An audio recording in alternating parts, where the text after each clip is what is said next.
আল্লাহ পাক আদম নবীকে সৃষ্টি করার পরে সবাইরে ডাক দিয়া বললেন, তোমরা সবাই বনি আদমরে সেজদা দাও। সবাই সেজদায় লুটায় পড়ে, শুধু ইবলিস সেজদা দিল না। আল্লাহ পাক ইবলিসকে ডাক দিয়া বলেন, ইবলিস সবাই আমার হুকুম মানলো, সেজদা দিল, তুমি কেন দিলা না? তুমি কেন হুকুম মানলা না? কে তোমারে বাধা দিল? কিসে তোমারে বাধা দিল? কেন সেজদা দিলা না? ইবলিস বলে, আল্লাহ আমারে একজনে বাধা দিছে। ইবলিসের ঘটনা পড়লে পাবেন মুআল্লিমুল মালাইকা ফেরেশতাদের উস্তাদ ছিল। মুআল্লিমুল মালাইকা ফেরেশতাদের উস্তাদ সর্দার ছিল। এরপরে আরো পড়লে পাবেন আল্লাহর দুনিয়ায় এমন কোনো জায়গা নাই যেই জায়গায় ইবলিস কপাল ঠেকাইয়া সেজদা দেয় নাই। আমার আল্লাহ বলেন, সেজদার কত বড় দাম। বলে, আমার বান্দা সেজদায় গেলে যতটা আমি আল্লাহর নিকটবর্তী হয়, এতটা নিকটবর্তী আর কোনো ইবাদত দিয়া বান্দা হইতে পারে না। তাহলে এই ইবলিস শয়তান, আল্লাহর দুনিয়ায় এমন কোনো জায়গা নাই যেই জায়গায় ইবলিস সেজদাখানা দেয় নাই। এরপরে মুআল্লিমুল মালাইকা ছিল, এরপরে সকল ফেরেশতাদের সর্দার, এরপরে আল্লাহর এত ইবাদত করার পরেও লাস্টে গিয়া একটা কারণে ধ্বংস হয়ে গেল। আল্লাহ পাক জিজ্ঞেস করলেন, তোমারে কে বাধা দিল? আল্লাহর দরবারে ইবলিস বলে, আল্লাহ আমারে একজনে বাধা দিছে। বলে, কে? কি নাম তার? ইবলিস বলে, আল্লাহ তার নাম হলো অহংকার। কি নাম? অহংকার। করেন অহংকার? করেন? নাই অহংকার না, না ঠাকুরগার মানুষের মধ্যে অহংকার নাইও। অহংকার, টাকার অহংকার, বাড়ির অহংকার, গাড়ির অহংকার, সম্পদের অহংকার, চেহারার অহংকার, সুন্দরের অহংকার, স্বাস্থ্যের অহংকার, বরত্বের অহংকার, ক্ষমতার অহংকার, অহংকার আর অহংকার। আল্লাহ কয়, আলহাকুমুত তাকাসুর হাত্তা যুরতুমুল মাকাবির। বলে, এই অহংকার আর আশা এগুলা মানুষের কোনোদিন শেষ হবে না, যতক্ষণ পর্যন্ত কবরের মাটি ওই বান্দার মুখের ভিতরে না পড়বে, ততক্ষণ পর্যন্ত এই আশা আর অহংকার শেষ হবে না। অহংকার করা যাবে না। ও মুরব্বী বাবারা, কি নিয়ে অহংকার করো? আমার একটা প্রশ্নের জবাব দাও। অহংকার করার টাইম নাই। আপনি এখন এই মুহূর্তে মারা যাবেন, আগামীকাল ফজরের আজানের আগে আপনাকে 3.5 হাত মাটির নিচে পুইতা রাখবে, ঠিক না? এই ইবলিসকে আল্লাহ পাক বললেন, লানাতুল্লাহি আলাল ইবলিস। আল্লাহ পাক বললেন, তোরে আমি লানত দিয়ে দিলাম। দুনিয়ার মানুষ তোরে ভালো জানবে না, দুনিয়ার মানুষ তোরে মালাউন ডাকবে, ইবলিস ডাকবে, শয়তান ডাকবে, ভালো কেউ জানবে না। ওর মন মেজাজ নষ্ট হয়ে গেল, ও চিন্তায় পড়ে গেল, আল্লাহ আমারে ধ্বংস করে দিল কোন কারণে? বলে, এই আদমের কারণে আমারে ধ্বংস করে দিল। আল্লাহ ও কি অহংকার করছে জানেন? সামান্য একটু অহংকার। সেই অহংকারটা হলো সে আগুন আর আদম হলো মাটি। এতটুকু অহংকারের কারণে চিরদিনের জন্য ধ্বংস হয়ে গেল। ওর মাথার ভিতরে বুদ্ধি চলে আসলো, কি করা যায়? আমি যেহেতু বনি আদমের কারণে ধ্বংস হইলাম, এই বনি আদমকেও আমি জান্নাতে যাইতে দিব না। এই চিন্তা করিয়া আল্লাহরে ডাক দিয়া বলে, আল্লাহ আমার কিছু কথা আছে, কিছু আপনার কাছে চাবো, আপনি আল্লাহ কি দেবেন? আল্লাহ পাক বলে, কি চাবি চা, আমি আল্লাহ তোরে দিয়ে দিব। ইবলিস বুদ্ধি খাটাইয়া আল্লাহরে ডাক দিয়া বলে, আল্লাহ আমি আপনার কাছে কিয়ামত পর্যন্ত হায়াত চাই। আল্লাহ পাক তার কিয়ামত পর্যন্ত হায়াত দিয়ে দিলেন।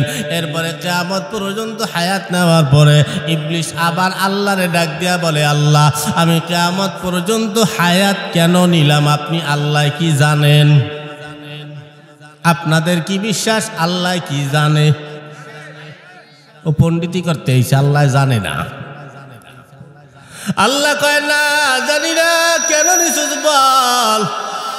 ইবলিস আওয়াজ দিয়া বলে, আল্লাহ কিয়ামত পর্যন্ত হায়াত নেওয়ার মানে হলো আমি যেহেতু বনি আদমের কারণে মরদুদ হইলাম, শয়তান হইলাম, কিয়ামত পর্যন্ত হায়াত নিলাম, আমিও তোমার এই বনি আদমকে তোমার জান্নাতে যাইতে দিব না। আল্লাহ বলে, কোথায় নিবি? বলে, জাহান্নামে নেব।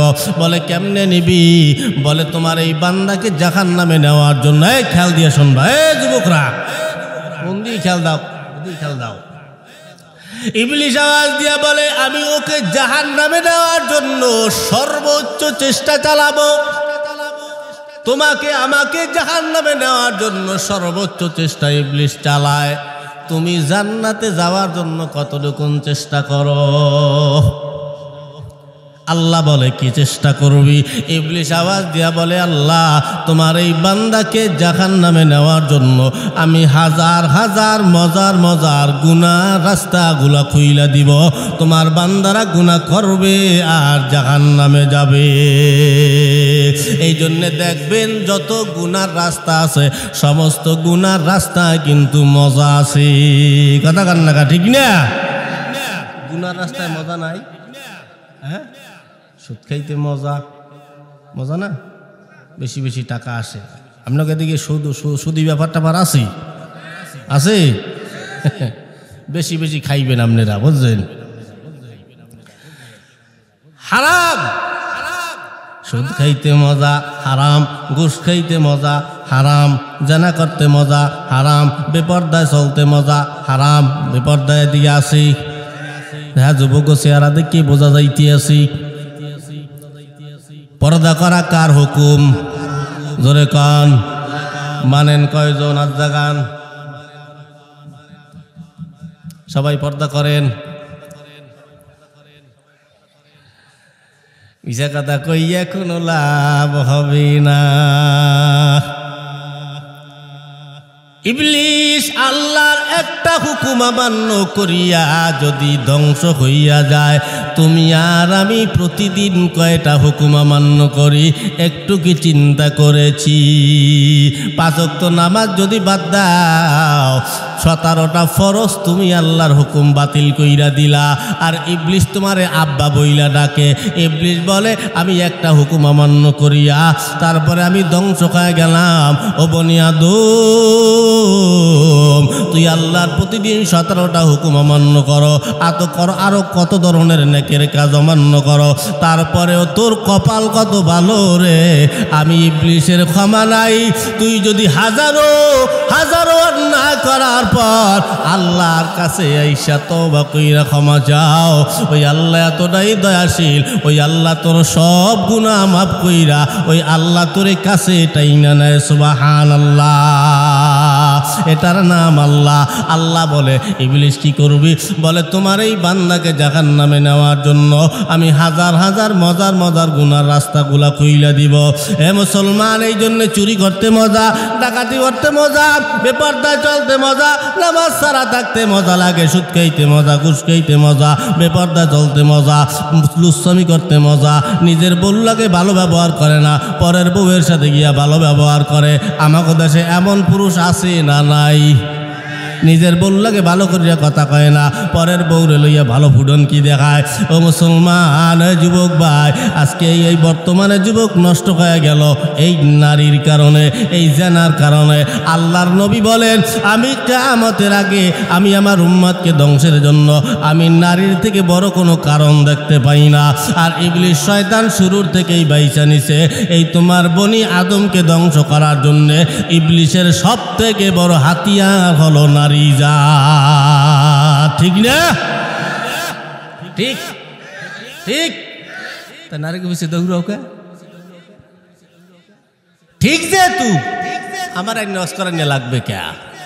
আপনি মানলেই তো, আমরা মানি না, আমরা মানি না। আমরা বিশ্রাই কি সুরওয়ালা হুজুর, ভাইরাল হুজুর, কেটা বেশি ভালো ভালো আসাইতে বাদাইতে পারে, এই আবি দেবী হুজুর চাই।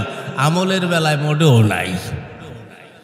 কি আমল করেন? করেন,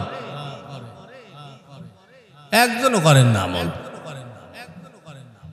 আমল দিয়ে জীবন গঠন করতে হবে, আমল লাগবে বাজান। আপনার সারা জীবন শুনলে আপনার মোটো লাভ হবে না। আমল লাগবে, আমল করতে হবে। কয়জনে করেন?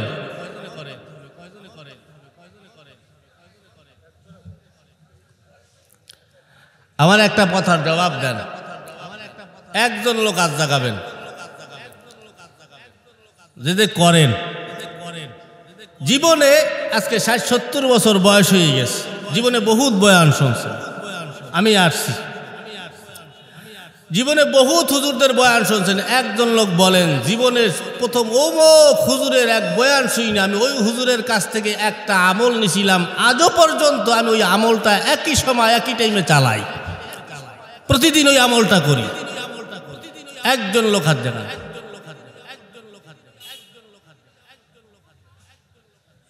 প্রমাণ দেখছেন?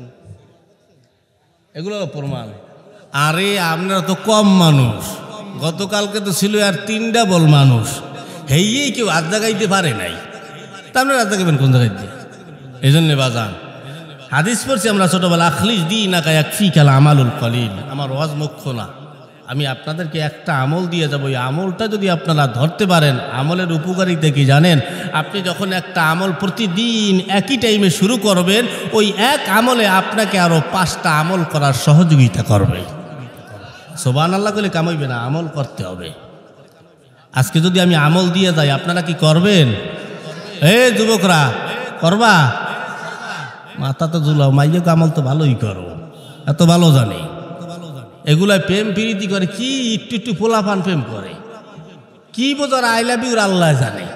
বাংলায় ভালোবাসি কইতে না, ইংলিশে কয় আই লাভ ইউ। কি কথা কয় না, ঠিক না? প্রেম করিয়া বাপ মা গরিব, ওই মাইয়ের পিছনে টাকা খুয়ায়।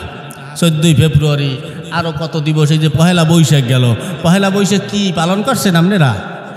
হ্যাঁ হ্যাঁ, মাশাআল্লাহ, এগুলা গ্রাম অঞ্চলে একটু বোঝে না পহেলা বৈশাখ টৈশাখ, কিন্তু শহর বন্দরে ও জীবনে খায় নাই পান্তা ভাত, হে ইলিশ মাছ দিয়ে পান্তা ভাত খায়, পহেলা বৈশাখ খায়।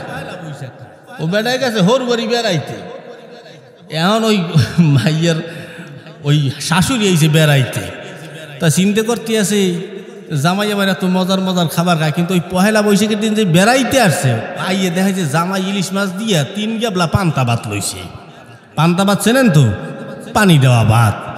তাই এখন ওই শাশুড়ি চিনতে পড়ে গেছে, ওরে জামাই আমার বাড়িতে যাইয়া কিছে এলাকা করেন। শাশুড়ি বলতেছে, জামাই তুমি আমার বাড়ি দিয়ে ওই আস্তা মুরগি, আস্তা হাঁস, আস্তা ছাগলের মাথা, মাছের মাথা গরম গরম ভাত দিয়ে হইয়া খাইতে চাও, আর তুমি বাড়ি বইয়া পান্তা ভাত দিয়ে তুমি এত মজা পাও, তা তো আর আমি জানি না। এবারে তুমি জামাই বেড়াইতে আসো, তোমারে গরম পান্তা ভাত খাওয়ামো, লাগে গরম ভাতে পানি দিয়ে এইবার তোমারে পান্তা করে খাওয়ামো। এই জামাই গেছে বেড়াইতে, বেড়াইতে যাওয়ার পরে আর ওই যে ওই ভাত, পান্তা ভাত, ওই গরম ভাতে পানি দিয়ে কতগুলো ভাত আনিয়ে সামনে দিয়েছে। জামাই দিকে তো অত বাম্ব হয়ে গেছে যে, একই আম্মা আমার দিয়েছেন কা, কথা কবি লইয়ে খাবি তুই। ওই আমি সেদিনকে তোর বাড়িতে বেড়াইতে গেছিলাম, দেখছি তুই যে পান্তা ভাত কত মজা পাও। মা ওই দিয়ে পহেলা বৈশাখ ছিল, কিসের পহেলা বৈশাখ আর টৈশাখ, তুই পান্তা ভাত ভালো পাইছো, তুই এই আমার বাড়িতে কোনো আস্তা মুরগি টুরগি হইবি না, পহেলা বৈশাখ খাও না। ওরে ইলিশ পাতলা পাতলা করিয়ে কাটে, কি মজা করিয়ে খায় জীবনে। ও পান্তা ভাত আমরা খাইছি, এখনো খাই। আমাকে পটুয়াখালীর পান্তা ভাত মরিচ পোড়া দিয়ে খাইলে কিসের ইলিশ আর কিসের ফিলিশ, আর সব ফেলই যায়। পান্তা ভাত খাইলে উপকারও আছে। আগের মানুষ খাইছে, দেন না কোনো ঔষধ বড়ি খাওয়া লাগে না। আমার আব্বার 86 বছর বয়সে এখনো গ্যাস্ট্রিকের ট্যাবলেট খায় না। আমি আজ পর্যন্ত গ্যাস্ট্রিকের ট্যাবলেট ধরিও নাই, খাবো না। ওই করোনার সময় ইঞ্জেকশন লইছে না সবাই, মোর বউ অনেক কাঁদছে, আমি ইঞ্জেকশন দেওয়াই নেই। আর এই কদিন ধরে একটু ফেসবুকে গরম গরম খবর পাইতেছেন না, যে এই যারা ইঞ্জেকশন নিয়েছে আবার একটু রোগ ব্যাধির দিকে ধাবিত হইতেছে এরা। তা নেই কি হয়েছে, আল্লাহ কি মেরি বেলাইছে? সব কিছুর মালিক কে? আল্লাহর কত মায়া। আল্লাহ পাক আওয়াজ দিয়ে বলে, ও ইবলিস গো, তুই যদি আমার আন্দারে আমার বান্দারে জাহান্নামে নেওয়ার জন্য হাজার হাজার মজার মজার গুনার রাস্তাগুলা দাও।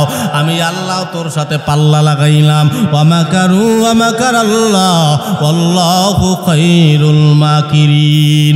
আমি আল্লাহ তোর সাথে পাল্লা লাগাইলাম। আমি আল্লাহর সাথে পাল্লা দিয়া হামান পারে নাই, কামান পারে নাই, ওদ্দা পারে নাই, সাইবা পারে নাই, আবু জাল পারে নাই, কারুন পারে নাই, ফেরাউন পারে নাই, নমরুদ পারে নাই, বক্তে নসর পারে নাই।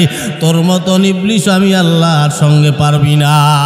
আওয়াজ দিয়া বলে ইবলিস শুইনালা, তুই যদি আমার বান্দাকে জাহান্নামে নেওয়ার আল্লাহর কত মায়া, তুই যদি আমার বান্দাকে জাহান্নামে নেওয়ার জন্য হাজার হাজার মজার মজার গুনার রাস্তা দাও, আমি আল্লাহ ওয়াদা দিলাম আমি আমার বান্দাকে জান্নাতে নেওয়ার জন্য হাজার নয় লক্ষ কোটি প্রকারের নেকের রাস্তাগুলা কইলা দিব। সুবহানাল্লাহ। তুই দিবি হাজার রাস্তা, আমি আল্লাহ দিব লক্ষ কোটি প্রকারের রাস্তা।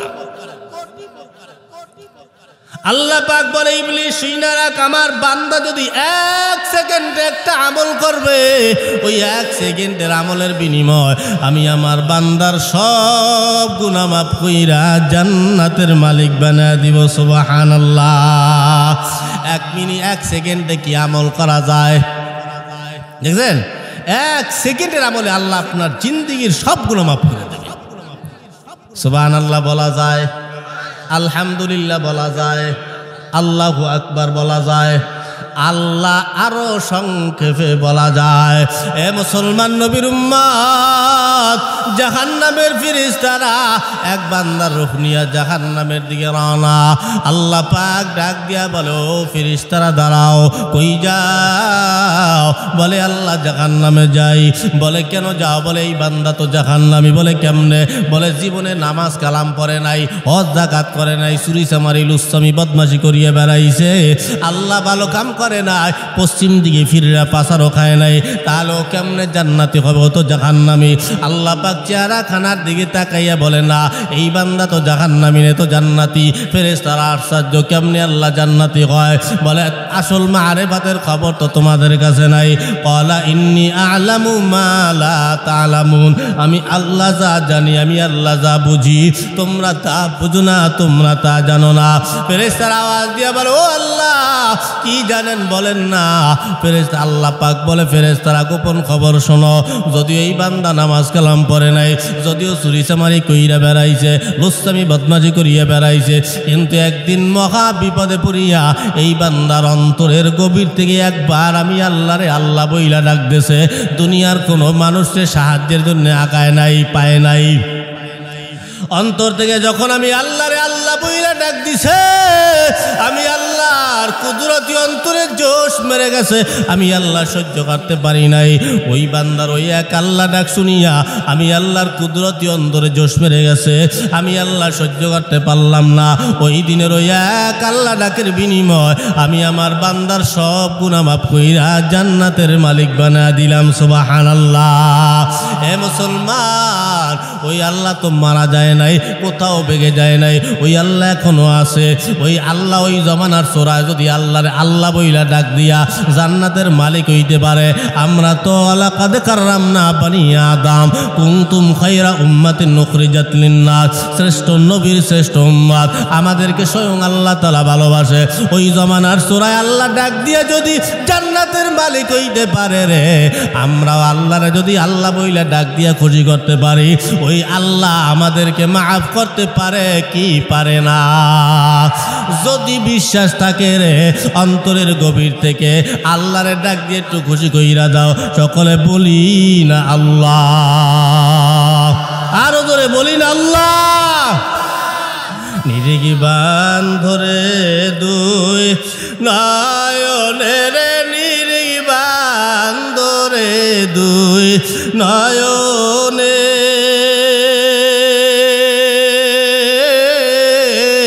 বুইল না মোর আল্লাহ রে, বলি না আল্লাহ। আরে বুইল না মোর মাওলা রে, ওরে ওই নাম ভুল করিলে যাবি রে মারা, পড়বি রে বিষণ ফেরে, না মোর মাওলারে নিরিগ বান্ধরে দুই নয়নের নিরিগ বান্ধরে দুই নয়নে বইল না মোর মাওলারে যুবক আরে বলিস না মোর আল্লাহ রে মোহাম্মত নিয়ে একবার ডাক দেন না আল্লাহ। এই জন্যে ডাকার মতো এক ডাকেই যথেষ্ট হয়, ঠিক না? এই জন্য ডাকবেন আল্লাহ রে, সকাল বিকেল একটু ডাকবেন। হে যুবকরা কথা কও না কা, ডাকপা মাওলা রে। তোমাকে লগে কান্দো নাই মাঝে মাঝে, কি কমু কোথায় যামু কি ওয়াজ করমু, আমল করে না কথা হনে না। ও হুজুর আইছে কি হয়েছে অথচ আওয়াজ যা করা কইয়ে যাবে আনে শুনিয়ে যাইয়া। হ্যাঁ এই সব যুবকগুলো যেগুলো দেখেন না আটতেছে, আমার একটা সত্য কথা কন, আজকে খোদা না কাছতে এই এলাকার সব মানুষ মিলে নেতা ফেতারা মিলিয়া এরা যদি আজকে এখানে মমতাজ বেগম বা অন্য কোনো ড্যান্সার এদেরকে এই ময়দানে আনতো, একটু সত্য কথা বলেন তো, যুবক বাদ দিলাম, কোনো মুরব্বীরা কি রাত্রে ঘুমাইতো? হ্যাঁ ও রে আল্লাহ, এই বুড়া 12টা পর্যন্ত হজাক থাকতে মাইকিন হইছে মমতাজ বেগম আসবে রাত 12টার সময় স্টেজে উঠবে, ফজরের আজানের সময় নামিয়ে যাবে। এই বুড়া রাত 12টা পর্যন্ত ঘুমায় না, ওই দোকানে চা খায়, ওই দোকানে কলা খায়, ওখানে একটু প্রস্রাব করে, ওখানে একটু পায়খানা করে, হ্যাঁ এইরকম করতে করতে রাত 12টা কাটাইছে। ও মা 12টার সময় পুরো হাঁটতে হাঁটতে ঠেলিয়ে ছিটিয়ে সামনে খাড়াইছে। এই বুড়া তুমি সামনে খাড়াইছো কার মমতাদের দেখতে হইবি না? মমতাদের দেখলে কি হইবে? জান্নাতের একটা টিকিট পে বা তুমি মমতাজ কি জান্নাতের টিকিট দিয়ে যাইবে? তো কি দেবে? মমতাদের দেখলে সব হইবে। কি হবে? মমতাদের প্যান্ডেল এমন এক প্যান্ডেল যেখানে গেলে গুনাহ, দেখলে গুনাহ, শুনলে গুনাহ, বসলেও গুনাহ। যেই জায়গায় গেলে গুনাহ হয়, দেখলে গুনাহ হয়, বসলে গুনাহ হয়, শুনলে গুনাহ হয়, সেই জায়গায় আমাদের দেশের মুরব্বী যুবকদের অভাব হয় না। আর আল্লাহ বলে একজন হক্কানি আলেমের চেহারার দিকে সুনজরে তাকাইলে আল্লাহ বলে ওই বান্দার জীবনের সগীরা গুনাহগুলো আমি আল্লাহ মাফ করে দেই। সুবহানাল্লাহ। যেখানে আসলে গুনাহ মাফ, বসলে গুনাহ মাফ, দেখলে গুনাহ মাফ, শুনলে গুনাহ মাফ, সেই জায়গায় আমাদের দেশের মানুষ পাওয়া যায় না। বুঝান আমরা এমন এক জাত, হইতেও কষ্ট লাগে, আমরা এমন এক জাত, আমরা এখন যদি জিজ্ঞেস করি কে কে জান্নাত চাই, সবাই তো আজ জাগাইবেন, ঠিক না? কিন্তু দেখেন আমাদের বরিশালের ভাষায় একটা কথা কয়, হাদা জিনিসের দাম কম। বোঝেন কথা? মানে আপনারা 60 দিয়ে একটা জিনিস দিল, হ্যাঁ ওই জিনিসটা আপনি একেবারে হেলায় হেলায় ফেলাই দিলেন। বৌরি অনেক সময় নিয়ে ভালো একটা কাপড় দেবেন, কয়টা 1000টা, এই কাপড় 1000টা, আমি গেলে 200টায় আনতাম। বেটা কয় কি সারাদিন বইয়া করবো তেল মাখলাম, সরিষার তেল বেড়ারে, এরপরও একটা টাকা কমাইতে পারলাম না, তুই যে 800টা কমাই ফেলাইতি। কি আছে না কিছু মহিলারও? তাই আমরা এমন মুসলমান, আমরা জাহান্নাম টাকা দিয়ে টিকিট কেটে জাহান্নাম করায় করি, গুনার কাম করি। কি কথা কন না? ঠিক না? আর জান্নাত আল্লাহ হাস্তাভাবে দিয়ে দেয়, সহজভাবে। এই কারণে এই জান্নাতের দাম কম। কিন্তু একদিন বুঝবেন, কোন দিন? যেদিন মরণ আসিবে, ওরে তোমার নসিবে সঙ্গের সাথী কেউ হবে না, তা কি জানো না? মরণ ভীষণ যন্ত্রণা। কথা ঠিক না?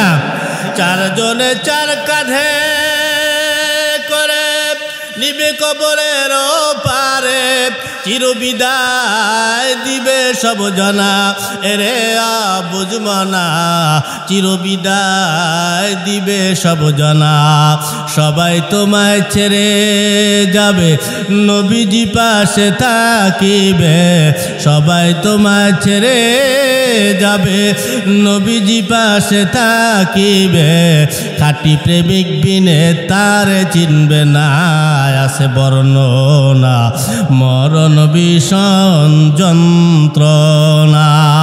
ঠিক না? যেদিন মরণ আসিবে, ওরে আমার নসিবে সঙ্গের সাথী কেউ হবে না, তা কি জানো না? মরণ ভীষণ যন্ত্রণা।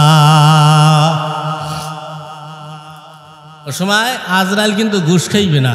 আপনার কোটি কোটি টাকা, একটা টাকা আজরাইল ঘুষ খাবে না ওই দিন। তা কি লাভ এত দালান কোটা বাড়ি গাড়ি দিয়া? কি হলো? আমল জিন্দগিতে কিছুই করতে পারলেন না। আজকে আসছি আপনাদের একটা আমল দিয়ে যাব, সবাই করবেন। মা বোন যারা বয়ান শুনতেছেন, মা বোনেরা আপনারাও করবেন, ছোট যারা আছে তারাও করবে, এখানে যারা আছেন সবাই করবেন। একটা করে ছোট ছোট তসবি, 33 দানার একটা তসবি হাতে রাখবেন অথবা বালিশের বিছানার নিচে রাখবেন। আমি ওখানে শুইতে গেলেই আমি এই আমলগুলো করব। এভাবে আমল করতে হয়।